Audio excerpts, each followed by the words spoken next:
Good evening, Niner fans. How we doing? It's Thursday. We watching Sunday night football over here. Sorry, Thursday night football, but we're getting ready for a Sunday early game against the Cleveland Browns. Big news today.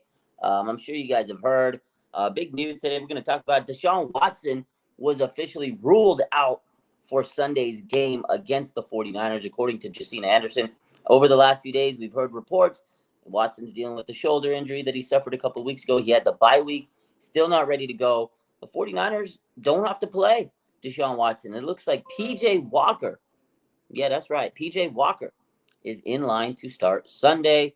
We're going to talk about that. We're going to talk about this game, a couple other news that dropped today. How are we feeling? How are we doing today? Thursday, I'm hyped up. The game is so much closer. Every day, we inch closer to game day. I love it. Deshaun Watson, man, he signed with the Browns a while back. 5 years, $230 million contract, fully guaranteed at signing. And he's not lived up to that contract. That's crazy. I mean, injuries happen, but even without the injuries, I mean, Jesus, man, shell of himself. I mean, 2 years off of football will do that to you. But, man, that was a risky signing. The fact that he hadn't played in so many years, and all this, drama that he had facing him, the massage issues, and just being suspended. And there was like a black cloud hanging over him. Like the Browns, for them to go out there and give him $230 million to be their quarterback, that was a risky signing. And right now it's not proven to be very effective. But Deshaun Watson will not be playing Sunday against the 49ers. That's huge. They already lost Nick Chubb for the season. That was a brutal injury that he suffered. And now, again, Deshaun Watson's not going to be there. So P.J. Walker, he's been bouncing around the league. And Stefanski, their coach, says he's the guy. He's the guy for the taking. So how are we doing tonight, man? How are we feeling? Let's go. Let's see who's in the building today. Deb Topia says, is it game time yet? I wish. Miguel says, what's up, Raj? Best content creator. I appreciate you, Miguel. You're always talking nice about me. Miguel says, Deshaun Watson got scared about the 49ers defense. Do you think Watson's guy would be scared to play in the 49ers, especially after seeing them on Sunday against the Cowboys, man? S. Flood says, what's good? What's good, my boy? Raphael says, make sure you like and subscribe. Appreciate you, Raphael. PHX says, we the GOAT. Let's go. Enrique, how we doing? Marcos Rodriguez. Christine Workman says, what's up, faithful? Throwback, how's it going? I'm good, my boy. Mandy says, good evening, Raj. Good evening, Mandy. Let's go. Flood says, my wife just got home from 2 weeks vacation. Got a promotion at work. Today was a great day. Yo, shout out to my boy. That's good life right there. Vacation, promotion. Those are great words, man. Shout out to my boy. Frank Tom Ocean, how's it going, man? Appreciate ya. Love ya. He says, Thursday night football is boring, yet this game is not really a great game. It's 10-0 right now going into the second half. Wilson is being terrible. Let's see. What was a worse trade, Wilson or Watson? Both of them are just as equally bad. Both of them are getting paid a lot of money and doing a lot of nothing. Both of these quarterbacks have not elevated their teams. It's bad. But, I mean, the Broncos are so bad. They thought Wilson was going to be the guy. Seattle just stockpiled great talent, and they're winning because of that trade. So, let's see. Mike McGlinchey not looking good out there.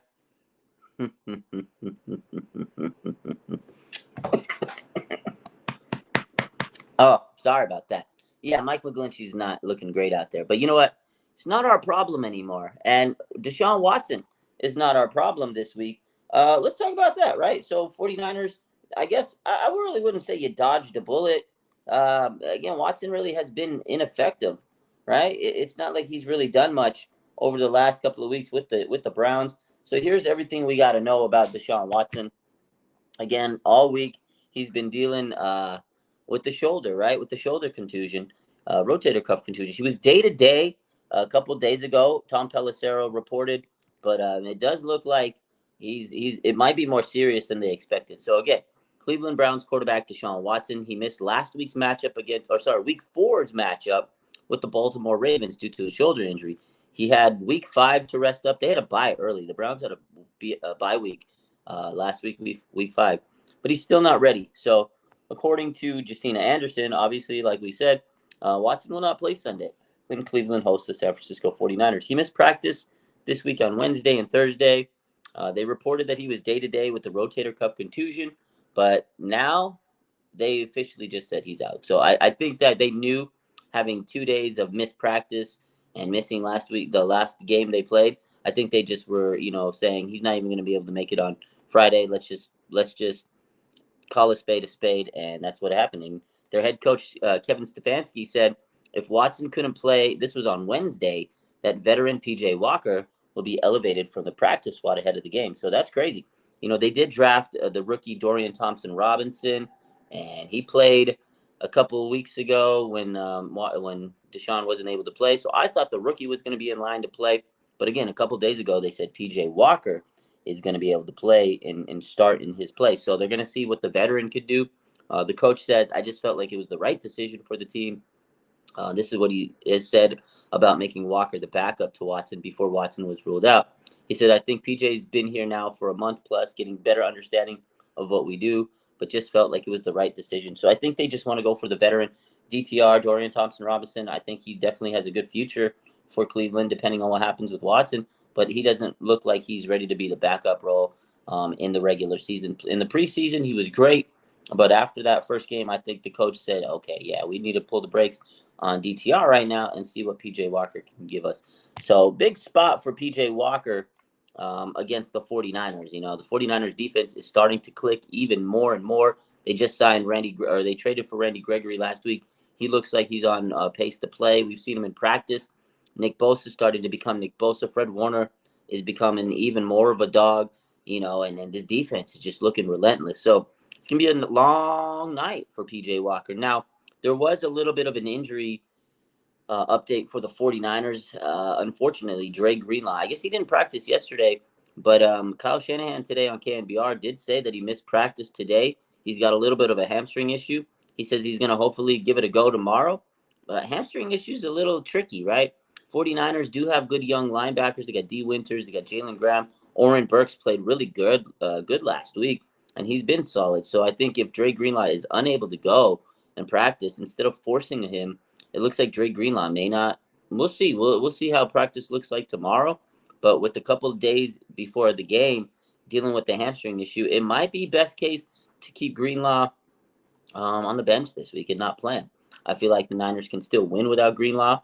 I would hate to see it because I love Greenlaw. He's a great player. But those hamstring injuries, they're tricky. They can become something worse. So we'll see. We'll keep an eye on Dre Greenlaw. But again, hamstring issue. You got Oren Burks, D. Winters, Jalen Graham. Those young rookies they were solid in the preseason. So maybe one of those two guys will step up. It's the 49ers. They have the next man up. They always have good linebackers. I think we'll be okay. But Dre's tough. He's a beast, man. He's a monster.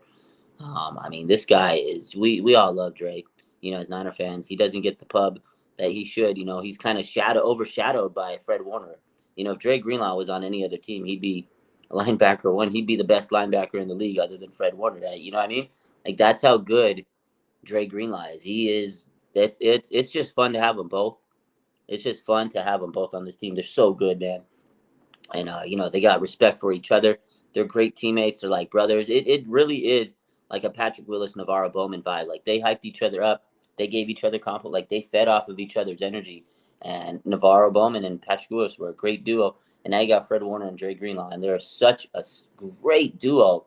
And you can tell they just feed off each other's energy all the time. So, gotta love it, man. You love to see it. You love to hear it. And those two guys are great. But again, we got to think about the full season, the 17-game season, the playoffs. If Dre Greenlaw has to miss a game this weekend, so be it. I want to see Dre Greenlaw in the playoffs. And, this week 6 game against the Cleveland Browns, if Dre Greenlaw has to miss it, it is what it is. It is what it is. So, again, it sucks, but these injuries happen. It's nothing huge. It's a minor injury, but a minor injury that could turn into something bigger is what we want to avoid. Just like a couple weeks ago, Brandon Ayuk, right? They had to sit him down. Deebo Samuel, right? Those small injuries turning into something bigger. We don't want to be like the past. I think the 49ers have learned we cannot let these injuries derail us. We can't have a major injury. Like if you lose Dre Greenlaw for a couple of weeks, that's huge because okay, he misses. Let's say he misses 4, 5, 6 weeks.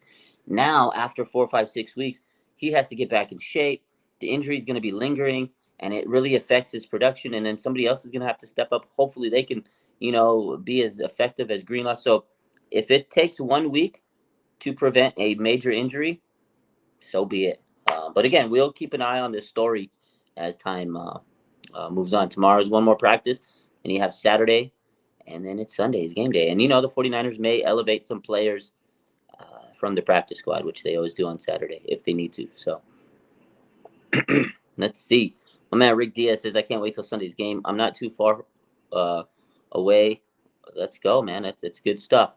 You're not too far. Maybe you could go to the game. I don't know if you're not too far. I would love to go to Cleveland and watch this team play in Cleveland. I don't know. I feel like that'd be a fun place to go watch a football game. There's nothing else to do in Cleveland. So you might as well, if you're out there, go watch a football game. So I would love to go. I want to go to a road game this year. That would have been a fun one to go to. I think this is going to be a good game. Myles Garrett and Trent Williams is going to be a monster battle. Trent Williams today. Let's talk about Trent. He was hyping up Myles Garrett. He knows like he's not one to take for granted. Although Myles Garrett has been limited in practice this week, he did have like a foot injury, but he's practicing. He's just very limited. I don't think there's any question that Myles Garrett is going to play, but he is limited this week. He did practice today, again, in limited fashion. This is what Trent Williams said today against his upcoming matchup against Myles Garrett. He says it reminds him of his past battles with DeMarcus Ware. He says, thinking about it, this is what Trent Williams says, thinking about his matchup with Myles Garrett is causing him to lose some sleep at night. That's what he said. He really respects Myles Garrett. Myles Garrett's a different beast, man. And I think, people are sleeping on the Browns defense. I get it. I think at the end of the day, the Niners should walk over this team, but you can't overlook a team. You can't let this team, come out and surprise us. Again, it's an early game. You never know. This team is hungry. They know that the Niners are the top dogs. They got a target on their back. And we saw what Grant Delpit said today. You guys definitely saw the video we posted earlier. So Mary Kay Calbot, reporter, posted a video. And basically Grant Delpit said, they got to come play us. He says, they're riding their high horse right now. So it's probably the best time to get them, strike while the iron's hot. The Niners are feeling themselves. They're hyped up. They're at an all-time high. This is when you try to take down Goliath and you got to stab him and take him down. That's what Grant Delpit was saying. Caused a lot of controversy. I feel like there was a little bit of a bulletin board material. I get it. I know what he's trying to say. Like, hey, this is teams at their high. You got to catch them sleeping, catch them on their hype. Like, oh, they're going to overlook us because they're so good coming off a big win. But the Niners are super focused. They're not sleeping on the Browns. They're coming for blood, man. And Grant Delpit, I think he should have just shut his mouth. And he did say some really good things. He says that, Brock's playing like the best quarterback in the league. He says there's a really good defense. He said some really nice things about the 49ers. Like, at the end of the day, he did say very good things. But then he had to say, like, oh, they're riding their high horse. At the end of the day, they got to come and play us. You got to be careful what you say because social media is going to put that out there. I'm going to put that out there. 49ers are going to see that stuff. And they're going to be a little bit extra motivated. Why give the 49ers a little bit extra motivation? It is what it is. So we'll see. It's going to be a fun game, though. Flood says they're coming off the bye week. Yes, they are. Chicago, my man Rick Diaz. I live in Chicago, 5-hour drive. That's not too bad. 5-hour drive. I wouldn't mind driving to go watch a game if I lived out there. So it would be cool to see a game out there. But this week's gonna be fun. I think the 49ers are gonna turn up the intensity. They know they got a battle. Again, the Browns defense is very good. You can't take them lightly. It's gonna be a tough matchup. Again, it is a road game. The early game, you can't take anything granted in this league. And the 49ers know that every week they're going to be targeted. They're going to be targeted every week. They're going to be targeted, and they're the hunted. They're no team sleeping on them. All the experts, all the analysts, they're picking the 49ers. Before, the 49ers were the pretenders. Even though when they were winning, people still didn't expect them to win. They're like, at some point it's got to end. Some point it's got to end. Now this year, the flip has been switched, or the script has been flipped. Nobody expects the 49ers to be bad now. They know that the 49ers have a good team. They see all the roster players. They see the talent. They see the great moves that they've made. They see how the offense is being, elite every week. They're scoring a lot of points. They've seen how the defense is just shutting down the Cowboys. It was a statement, and the league took notice, and they're like, wow, this team is good. So no more are the 49ers going under the radar. They're expected to win. When you're expected, there's a lot of pressure. So, I mean, the 49ers definitely have a target on their back, but I think they're going to come out swinging, baby. Going to be swinging. You should link up with Vlad and C-Mac and Jacksonville. We were trying to make it happen, but Arizona, we definitely might be making that one happen. I'm trying to make it to that Arizona game. That'll be fun. So we'll see. Miguel says the Browns are all talk, but no power. Let's go. Well, we'll see, man. Again, I am going to respect their defense. They do have a really good defense. But, without Deshaun Watson, the offense was struggling with Deshaun Watson. I don't know if they're going to be able to score 20 points without Deshaun Watson. I mean, they barely could with them. I don't know if P.J. Walker is going to be enough, if they're going to have enough firepower. Again, no Nick Chubb. They got Amari Cooper, who's good, and he said this is what Amari Cooper said today. He says he could separate against anybody in the league. He goes, don't matter who the quarterback is, I'm going to go out there and get open. That's what he said. That's what he said. Hey, low-key, that's a challenge to the Niners cornerbacks. I mean, it's confidence. I like the fact that Amari Cooper's confident. He's a great player, but that's confidence. And now, Mooney Ward, Dion Lenore, they got some things to take care of now. And you know what? A lot of people have been sleeping on the 49ers secondary because everybody says we need a cornerback. I'm sitting here watching, Patrick Surtain today. I would love him. I definitely think the 49ers could benefit from another cornerback depth. But, I mean, look at this. Coach Yak on Twitter. I know you guys follow Coach Yak, my boy. He says this was a post he made. He says, a look at Dion Lenore and Charvarius Ward's numbers this season. Lenore has 0 touchdowns allowed. His 36 targets, 2 pass breakups, 1 interception. He's had 0 missed tackles on 32 opportunities. He's been locking it up, man. Mooney Ward, 0 touchdowns allowed, 28 targets. He has 5 pass breakups, 1 interception, 1 missed tackle. He only missed 1 tackle on 21 opportunities. These guys have been holding it down, man. These guys have been locked down. They're hitting their targets. They're doing everything you need to do at the cornerbacks. This team has been playing great at the secondary. It's just the depth. It's the nickel spot. It's if you got to rotate Diamador into the nickel spot. And I know they have depth issues, so if one guy goes down or gets hurt, then we have a problem. But those 2 guys have been just as good as any duo in the NFL, man. So throwback season, I see the Niners win the turnover battle, and that is why they are winning games. They are dominating the turnover battle. And one thing about the Browns, they are not doing well in the turnover battle. So that right there, again, I agree with you, throwback, that the turnover battle is the absolute key. It is the key every week, it is the key all the time. Whenever you talk about games, it's usually the turnover battle. If one team throws 3 picks, they're probably not going to win unless they get a lot of luck. You know what I mean? So let me see. There was a stat I saw earlier. Let's see. There was a stat. Let me pull this up. Give me a second. I want to try to pull this stat up about the turnover battle. Okay, here it is. The 49ers lead the NFL. The 49ers lead the NFL with 8 interceptions.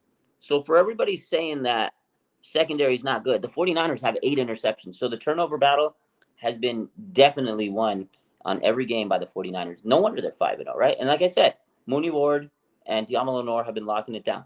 They lead the NFL with 8 interceptions. The Browns, on the flip side, they're last in interceptions with 1. They have 1 interception, only 1. And that Grant Delpit sitting there talking all this stuff, it's comical when he's sitting there saying they got to come to our house. They're riding their high horse. For Grant Delpit to say that when the Browns only have 1 interception is a little comedy. All right, comical. Now this is more of the stats. So Cleveland is only +3 in takeaways. They've only had 3 more than their opponents. That is the big, and this is from Dave Lombardi. He said that's the biggest statistical deficiency of their defense, and it is a big one. Like, that is huge. The fact that they only have 1 interception, as good as their defense is, they're not creating big plays. They're not making Turnovers, they're not doing enough. The 49ers, yes, they may not be getting the sacks. They're getting pressures. They're causing teams to throw interceptions. They're causing quarterback to be uncomfortable. I don't care if they're not getting sacks, but if you're causing turnovers, that is all that matters. Like your pressures are creating the interceptions. I'm rather gonna have the interception over the sack because the pressure, yes, it would be nice to have the sack on the stack sheet, but if your pressure is getting to the quarterback and you're making them throw in duress and you throw an interception, then guess what? That benefits the 49ers defense just as good, maybe better, because then you get the ball to your offense. And the 49ers offense has been prolific in scoring. They've been dropping 30, 40 points. So, yes, the turnovers to me are better than a sack. Now, last week, though, the 49ers had 4 sacks. They are only getting started. Now, Randy Gregory's there. I'm telling you, defense is ramping it up. And shout out to Fred Warner. Look, he's the most aggressive he's ever been. And a lot of this has to be Steve Wilks. Steve Wilks is a guy that is aggressive. He likes the blitz. This is something we haven't seen. He's starting to dial those blitzes more. Fred Warner, we know how good he is in coverage. He sits back. He reads the offense. The quarterback's eyes. He's a quarterback of that defense. He is the captain, and then he can play the run as well, sideline to sideline.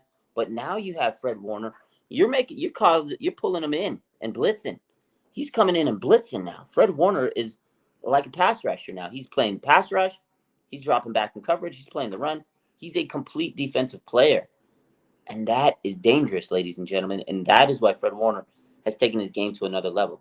And that is why the 49ers are causing these turnovers. 8 interceptions. Because Fred Warner, you don't know if he's going to blitz. You don't know if he's going to drop back. He's creating all this extra pressure with Nick Bosa and Hargrave. It is phenomenal. Phenomenal, ladies and gentlemen. It is fun to watch. So, yeah, the 49ers, P.J. Walker at the helm, I think they're going to make him very uncomfortable, and they're going to cause more turnovers. And I think the 49ers get another 2 to 3 turnovers at the very least. I think they throw 2 interceptions, the Browns, and I think there's going to be a fumble. That's what I call it. I'm calling 2 interceptions. I'm calling a fumble. I think the Niners are just going to roll them up. I know None says you can never underestimate any opponent. And I absolutely agree. You can't underestimate any opponent. You don't want to. You can't sit there and say that, that the 49ers are guaranteed to win this weekend. Like, I think they will, but you never know. It's any given Sunday. You know how the NFL, it's tough. It's a crazy league. Wins are very important. Every game counts. Slim margin for error. It's a game of inches, all the cliches, right? But at the end of the day, I feel like the 49ers are so locked in this year that I don't know. I do think that it's going to be one of those games where maybe, again, they starts a little slow, but I think the 49ers, as the game starts churning, they're going to cause enough problems. They're going to cause enough issues for P.J. Walker and the Browns defense that they're going to stuff them and they're going to cause turnovers, and that's going to be the difference. Again, it's going to be a whole different story. Now they got a new quarterback in there. You don't have Watson. The Browns this is a big game for them. They want to win this game and, go to 3-3, go to 500, but it's not going to happen against the 49ers. 49ers are just looking too strong, too good. It's I don't know, man. Again, these games are like tune-ups for the 49ers. I just think that they're on another level that teams can't even comprehend. It's fun. But you're right. You can't underestimate any opponent. We can't take them lightly. 49ers can't overlook this team because if they do, they can get in trouble. But I don't think the 49ers are going to overlook this team. Brock Purdy is just so calm. He's so poised. He's so smart. You guys saw his press conference today. He basically says, like, for everybody that doesn't believe in me, man, I just want to go out there and prove that I can do more. There's more that I could do. He said he's playing with a chip on his shoulder. Brock Purdy, man, this guy, he wants to be great. He wants to be a flat-out winner. This is what he says, no matter what everyone else is saying. No matter what everyone else is saying, I know there is another level that I can get to. He says, I know there's another level that I can get to. He's 23. He knows he's young. He knows he's still learning. He knows he can still get better. Brock Purdy is so good, man. And he knows he's only going to get better. He's got such a chip on his shoulder. I absolutely love Brock Purdy, man. absolutely love Brock, man. This guy, he is, man. When he said that today, I was like, wow. Oh, wow. It's incredible. Like, he just knows he's not even hit his peak. Like, to sit there and says, I got a chip on my shoulder. He's all the stats he's putting up, all the awards he's, winning, all the accolades he's racking up. And he says, I'm not even where I need to be. I love this guy. He's so confident. He's humble though, and he's hard on himself, right? I think Brock Purdy. That's the biggest thing, is he's his own biggest critic. He's his own worst enemy. He says, "I think I can get better. I still haven't hit my peak." Like, obviously, you want to believe that if you're a quarterback, that you're still going to get better. Any young player, you want to believe that you're going to get better. But he really is tough on himself, and he knows that he has more that he can achieve. Like, to hear that, it's so nice to coming out of your quarterback's mouth, because usually it's excuses. It's oh man, I know I need to do this better. But Brock is saying, hey, look, I know what I've been doing, but it doesn't matter. People still don't believe in me. He's saying people don't believe in me. I'm gonna go out there and shut them out, because I know there's another level. There's another level that he can hit. It's scary, because this level right now is the best quarterback that the 49ers have had in a very, very, very long time, man. I love it. Yeah. Jason says he's right. We haven't done shit until we win the final game of the season. Yeah, that's true. But it's nice. You gotta win these games to get to that point. These games matter big to get to that point. But I see what you're saying. Throwback says Brock Purdy might be our next great quarterback since Steve Young. He might, man. Like, I don't want to push it. I don't want to jinx it. But guy, he's so like he. It's pretty evident. He is that guy. He looks like that guy. He looks like that guy. Alex Smith today. Did you guys hear this on KNBR? KNBR had Alex Smith on today. That's what he said. Let me pull up some quotes. Pull up them quoties. Let me see. What did he say? He said a lot of stuff. Steve Young was on there today, but Alex Smith, this was it. This is basically what he said. The gist of what he said. He says Alex Smith believes people are selling Brock Purdy short because he was Mr. Irrelevant, because he was the last pick in the draft, because he was, not the prototype. Remember, we talked about this the other day, what Kurt Benkert said, right? Kurt Benkert basically said the same thing, because he's not the prototype quarterback, right? He doesn't look like the prototype quarterback nowadays. This is what he said. Alex Smith on Murph and Mack on Brock Purdy criticism. He says, for some reason, this kid, because he's the last pick in the draft, because he's not 6'4" and 240 pounds, we want to continue to kind of hold it against him. He said, this is what Alex Smith says. He says, it's complete garbage. He's the real deal. I'm really happy for him. He says, because he's not 6'4", 240, people are holding it against him. Because he's Mr. Irrelevant. Because he's the last pick in the draft, ladies and gentlemen. Because he wasn't a first-round pick. Because he didn't go to a big school that everybody talks about, Alabama, Slam, all those teams. Oh, people are going to hold it against him. And he says it's garbage, and he's absolutely right. Alex Smith is right. He was the number one pick. Look how long it took him to get to where it was. It is so much into going to play a quarterback. You need to have a good, you have to have a right mindset. There's so much that goes along with it. Mindset is everything. Accuracy, anticipation, IQ, QB IQ. Can you read the defense? You might have a beautiful arm, but how accurate are you? Are you going to make mistakes? Look at Josh Allen, and I think he's a good quarterback, but this man is so inconsistent, man. He's so inconsistent. He makes big mistakes in big-time moments, in pressure cooker situations. Right now, I know it's early. I know Brock Purdy hasn't played as many games as Josh Allen. But do you remember Josh Allen in this stage of his career? People were writing him off already. Oh, he's not the guy. He's not the guy. It took him time to get to where he was and become like an elite quarterback in the people's minds. But he makes a lot of mistakes. Brock Purdy, I don't see him making mistakes. It's crazy. Like, I'm sitting there waiting. I'm like, eventually he's going to make a mistake, right? He's not doing it. He's not doing it. He's not doing it, ladies and gentlemen. I loved it. Alex Smith, man. He's smart. That guy's smart. I love that he says, he goes, we want to hold it against him. People are holding it against him that he was Mr. Irrelevant. And he says it's complete garbage. The real deal. He is the real deal. When you have your haters starting to come around and crown you, this man had Skip Bayless talking great about him. Because guess what? Skip Bayless was a A1 hater. And even he said, hey, he's good. He's good. You had Dan Orlovsky today. This man, Dan Orlovsky, This man, Dan Orlovsky, a couple of the days ago, he got called out by Rex Ryan, right? Because he told him that Mac Jones could play on this offense just as good as Brock Purdy. And Rex Ryan absolutely crushed him. He crushed him. He crushed him. Now you got Dan Orlovsky talking about how he's one of the best quarterbacks in the league. You gotta love it. He switched. He came around He came around and he basically said, "Hey, you know what? Brock Purdy, he's that guy. He's that guy." I think he had him in his. I'm trying to look for it. I think he had him in his top 5 of his quarterback rankings. He says he's a really good player. He went on and he talked so much good about him.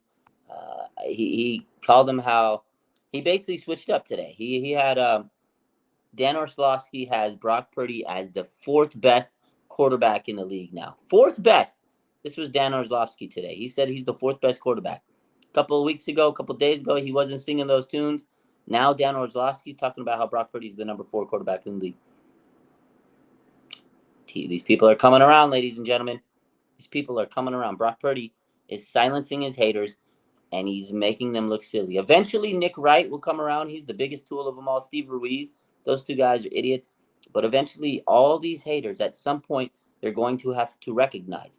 And if Brock Purdy turns into the next elite quarterback in the league, all these idiots are going to be praising him. And I can't wait for that. That's what I can't wait.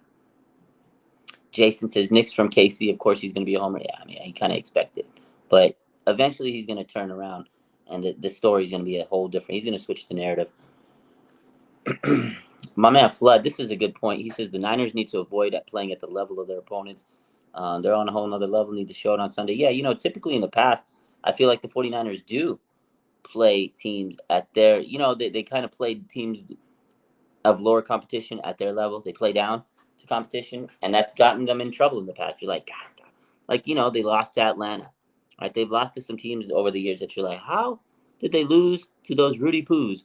And they're not a good team, or they're a struggling team, or they're a mid team. And the 49ers are just better than them. But sometimes they play down. But I feel like this year they're not. I feel like this week, every week, they know preparation. They have to be prepared for every single week, and they cannot play down to their opponents. They have to show that they are the best. They are the alphas, and that's what they're doing so far. I absolutely love it. And Miguel hits a good point. He says, I'm excited for this team because in the past, everybody talked about the offense, the defense, and Kyle. Now they talk about Brock Purdy first. It's nice to hear about your quarterback, man. It's nice to hear good things about the quarterback. Before, we never really heard about it. Quarterback's not good enough. And now we hear about quarterback. Is he a MVP? Is he a Pro Bowl? Like, it's good to hear that kind of stuff, like positive questions, And of course, the defense is still good, but the offense, man, it's leading the team. It's refreshing to see. So you're absolutely right. Christine says, do I think it's a trap game? I know there's a lot of people that do. I don't. Again, just because what we just said is this team every week, they know they got to be prepared. They know what's at stake. Like before in the past, yeah, I feel like there was times where trap games were kind of abundant. Well, maybe not abundant, but they would pop up. We talked about just now that before the 49ers would play down to their opponents. I don't see that anymore. I really feel like this team is so prepared to play on a weekly basis. Like it's scary, They just know that they got to bring their A game. They know they got to be prepared. They know they got to come out there swinging, and they can't leave anything unturned. They know that they can't mess around. They just know that what it takes to be on a winning team now, and they know what. You could just see they've learned so much over the years from all the heartbreak, from all the adversity. Like this team knows, okay, these games mean a lot.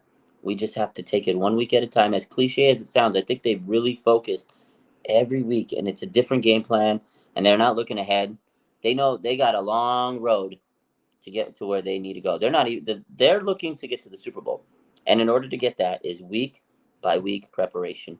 So, no, that's a good question though. Yeah, a lot of people do think it's a trap game, but I don't. Like if you listen to Fred Warner's locker room, right?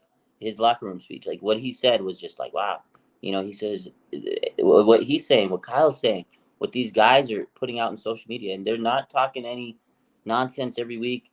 They're giving praise to everybody, their opponents. They know that they have to come with it, bring their hard hats. That Trent Williams said, "Hey, man, I'm losing sleep thinking about Myles Garrett." Like, this team knows that they have to be ready any given Sunday. I think in the past they weren't always ready, but I think this year we're seeing it, and that's why I feel like a lot of people, a lot of fans, a lot of coaches, a lot of analysts, and just a lot of people are saying it looks like a Super Bowl team because their mindset is different. It's a whole different mindset.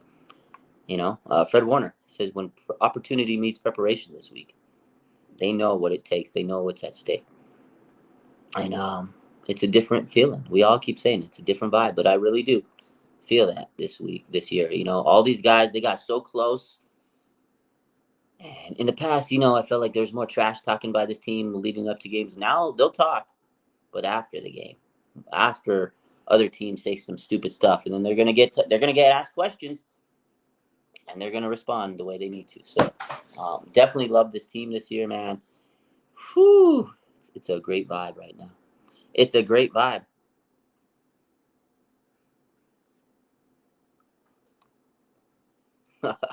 Oh man, RF, it's a trap game for the so-called number one in the NFL. Niners are going to take them to the woodshed this Sunday. I think so too, man. I know I'm confident.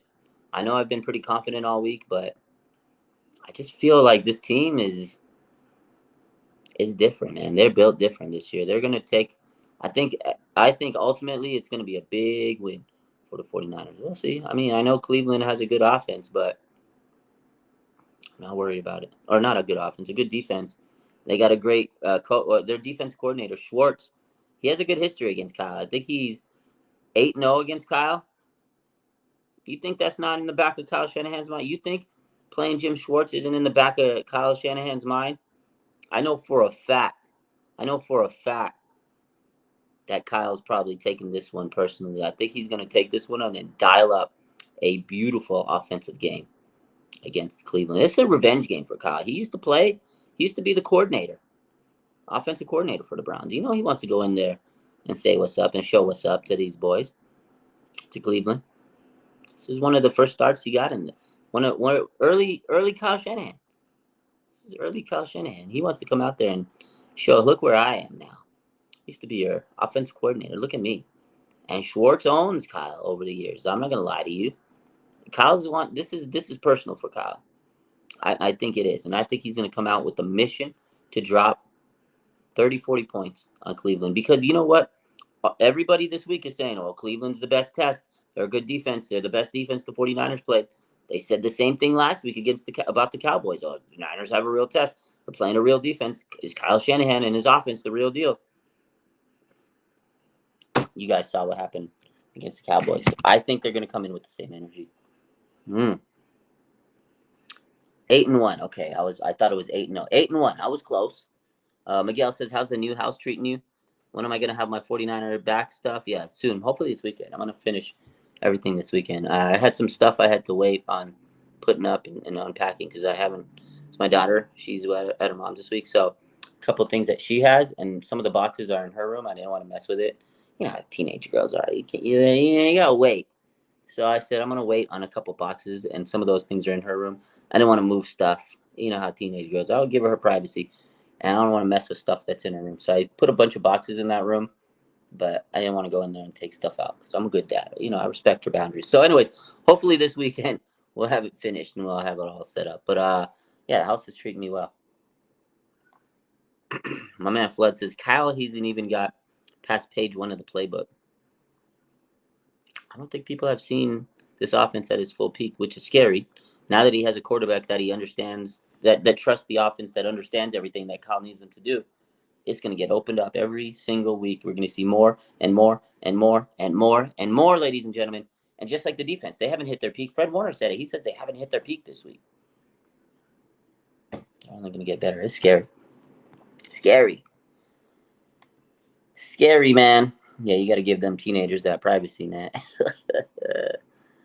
Oh, man. Blood Moon. He says, people hating on CMC for being a warrior. Certain beat writers saying pure pride. CMC refused to come out of the game CMC's a warrior. Ronnie Lott cut his finger. Yeah, that's what I'm saying. Like, and I said it last week because people were saying, Rod, they got to take CMC out. And I said, listen, man, it's hard to take a player out like CMC, especially when you're running back. Your backups weren't playing like a blood nickel. Like Elijah Mitchell kept getting hurt. I said, if somebody can step up, then yes, then you can give CMC his rest. But if nobody else is getting more than 2-3 yards a carry and you're a run first team, you're not taking CMC. And CMC's prideful, man. He wants to play. He loves this team. You know what he's been saying over the last couple of weeks, how happy he is, how thrilled he is. Couldn't believe it to be on a team like this. He would carry the ball 30, 40 times with Carolina, and they weren't even winning 5 games. You know, they weren't winning games. And now he's on a team 5-0, undefeated, the best team in the NFL.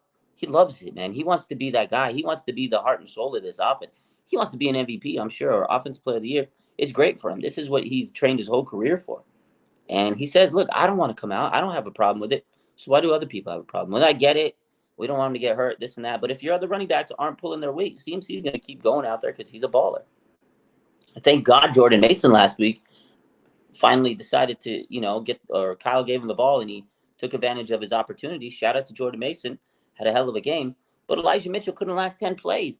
So, yeah, we had to kind of put CMC out there because this guy, Elijah Mitchell, was like, needed to be wrapped in bubble tape, right? Jordan Mason, if he continues to play the way he is, then, yeah, you can give CMC some plays off. But that's the whole thing. These other guys, and I said it before, these other running backs on this 49ers team, they're not CMC. They're not built like CMC. CMC is on a tier above every single running back on this team. No disrespect. There's no shot to these running backs. I love Jordan Mason. You know that. CMC's way up here. Jordan Mason's down here. He's good. He's good, but he's not CMC, man. And all the running backs the 49ers have had under Kyle Shanahan, they're not great. They were good. They had their moments. Matt Breida, Raheem Mostert, Jeff Wilson. Really cool running backs that were underrated and drafted late or weren't even drafted at all. But Christian McCaffrey, this man was a first-round pick. A franchise player. He's a franchise player. How many damn franchise players the 49ers have? It's crazy. Purdy, CMC, Debo, Kittle, Ayuk, Warner, Bosa, Hargrave, Hufanga. Those are all like franchise players, man. It's amazing. Throwback says he's basically a Hall of Fame player. Thank you, baby Jesus, for the CMC trade. I thank Kyle and John every day for that. I wake up and I sit there and I look at my phone. When I wake up, I'm like, Christian McCaffrey's really on this team? Wow. My man, Throwback says Kyle has never been this happy. Yeah, man. We talk about it all the time. Kyle Shanahan being happy is so nice to see because for years he was so stressed out. He's having a good old time, man. Love it. I like pissed off Kyle and pissed off team. Nothing like that to see. I mean, this team is playing. I think they're playing with a mission. I don't think they're necessarily pissed, but I think Kyle, he knows what's. I think he knows that, man, I'm out to get the league because nobody believes. There's a lot of people over the years fire Kyle. Kyle's never gonna win a big one. He's this. He's that. I think Kyle knows, like, you know what, man? I got a lot of doubters. I think Kyle Shanahan. I mean, obviously, if he keeps this up, he's coach of the year. I think it means something to him. I know he probably doesn't let people know that he cares about those things, but I think he definitely cares about getting coach of the year this year. I think it means something to him, man, because he's prided himself. He's been a hell of a coach over the years, and he never really got his recognition. The first few years, he lost a lot of games, but they didn't have the talent. He was still trying to put this team together. They got a lot of injuries. And now this team is winning games like nobody's business. So it's good to see. RF Gang says, Gregory, 2 sacks Sunday? Whoo! What a debut that would be. I think he gets 1. 2? 2 would be nice. Would be nice. Would be nice, man. Throwback says, Kyle has a chance for the Super Bowl now that he has a QB. He's getting there. He's going to do it. I keep saying it. I remember those Falcons, man. Those Falcons teams were a high-octane team. Kyle was the offensive coordinator. They made it to the Super Bowl. We all remember 28-3. I think that still haunts him. And now he's found his quarterback. Matt Ryan was really good with Kyle, but I think Brock's going to be better than Matt Ryan was. Matt Ryan was an MVP. So Just think about that one.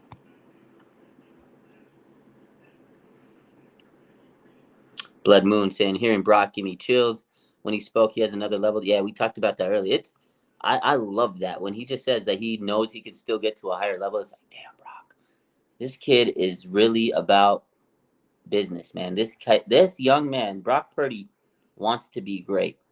And if he becomes, let's just say, we're just hypothetically, if Brock Purdy becomes a Hall of Fame quarterback, that is going to be the greatest story ever told in the National Football League of quarterbacks. Tom Brady was a phenomenal story. Late round pick becomes the greatest ever. That was a hell of a story. Brock Purdy might be even better than Tom Brady. His story. I'm not saying he's going to be better than him in terms of being a quarterback, but I'm saying his story might be better historically. Last pick in the draft. Nobody expects the last pick in the draft to even to even play a game half the time. Make a roster. Practice squad. When Brock Purdy is starting quarterback, the best quarterback in the league pretty much right now. Can you imagine? Flash forward 15 years from now, he becomes a Hall of Fame player. What a story. Mr. Irrelevant. They're making movies of that one. Forget a 30 for 30. They're making a movie. They better have me in that movie. Anyways, ladies and gentlemen, you guys have a good night. Deshaun Watson, have a good night. Go get a massage because you ain't playing on Sunday, but the 49ers head down to Cleveland. I'll talk to y'all tomorrow. It is a prediction show tomorrow. I will probably have my boy Bashir from 49er Minded on the show. I'm going to try to get Locksmith if he can make it. I know he's touring, but he says he might be able to make it. You guys have a good rest of your night. Make sure you hit that lock button. I love you. I'll probably hit up to Instagram in a little bit. Take care. Have a good night. Have a good rest of your Thursday. Have a good Friday tomorrow. Stay locked in. Go Niners. 5-0. Undefeated. And it feels so good. Have a good one. Bang, bang. Niner gang.